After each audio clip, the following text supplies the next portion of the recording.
আজকের ব্লগ ভিডিওটা এখান থেকে শুরু করলাম। আজকের ব্লগে থাকছে কিন্তু আমি যাচ্ছি আমার বাপের বাড়ি। তো চলো তোমাদেরকে শেয়ার করি আমার বাপের বাড়ির ব্লগ ভিডিও। তো কেমন লাগলো ভিডিওটা অবশ্যই কিন্তু শেষে তোমরা জানাবে পুরো ভিডিওটা দেখার পরে।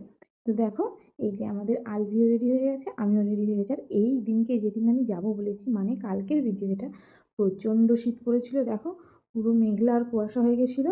হঠাৎ করেই এই দুদিন কিন্তু প্রচুর কুয়াশা হয়েছিল। আর এই ঠান্ডার মধ্যে টোটো করে যাচ্ছিলাম।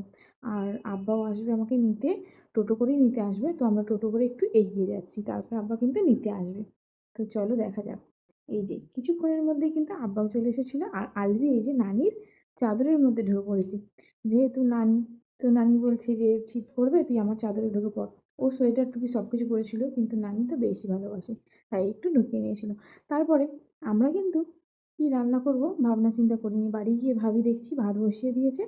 আর আমরা একটু নাস্তা ফাস্তা খেয়ে তারপরে বললাম যে কি রান্না হবে। বললাম যে চলো এখন তাহলে আপাতত ডিম রান্না হোক। তো ডিম রান্না করলো। এই যে ডিম ছাড়াচ্ছে ভাবি, ভাবির সাথে কিন্তু আমিও ডিম ছাড়াচ্ছিলাম। দুজন মিলে ডিম ছাড়ালাম। সিদ্ধ করা ডিম ছাড়িয়ে নেওয়ার পরে কিন্তু মা রান্না করছিল, তাই জন্য ভাবলাম মায়ের রান্নার ভিডিওটা তোমাদের সাথে একটু শেয়ার করি। মা বললেও শুধু ডিম না রান্না করে, মা একটু বেগুন ভেজেছিল, ডাল করেছিল, আর কি একটা করেছিল মনে পড়ছে না আমার। তারপরেই কিন্তু বসেছিলাম আমরা। বসে থাকতে থাকতে আলবি খেলা করতে করতে হঠাৎ করে আমার কাছে চলে এলো। আর এই যে আদর খাচ্ছে বসে বসে। আর মাকে একটু ভিডিও করে নিলাম, মা রান্না বান্না করছে। রান্নাঘরে বসে আছি আমি মায়ের কাছে। আর এই যে ইনি ম্যাডাম ফোন ঘাঁটছে দাঁড়িয়ে দাঁড়িয়ে। আর এই যে রান্না প্রায় হয়েই এসছে, সেদিনকে অনেকটাই বেলা হয়ে গেছিলো, যেহেতু মা গেছিলো আনতে আমাকে। তো তারপরে এসে রান্না বান্না শুরু হয়ে গেছিলো। এই যে রান্না করছে দেখো। মায়ের রান্না হেভি টেস্ট হয়, এটাই অনেক ভালো লেগেছিলো আমার। মায়ের রান্না তো কার না ভালো লাগে।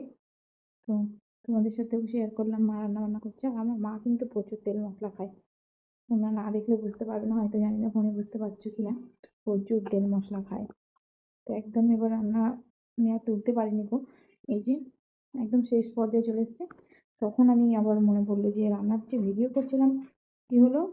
তারপরে মনে পড়লো, আর এই যে বাইরে কাঠে জল গরম করছি চান করার জন্য। যেহেতু প্রচুর কুয়াশা, প্রচুর শীত। আর আলভি এখানে পাগল হয়ে গেছে, পাগলের মতন বকবক করছিল, পাগলের মতন খেলা করছিল। ওর মজা হচ্ছিল, খুব মজা হচ্ছিল, যেহেতু নানির বাড়ি এসেছে। ছোটদের তো ওরকম হয়, আমাদেরও ছোটবেলায় নিশ্চয়ই হতো।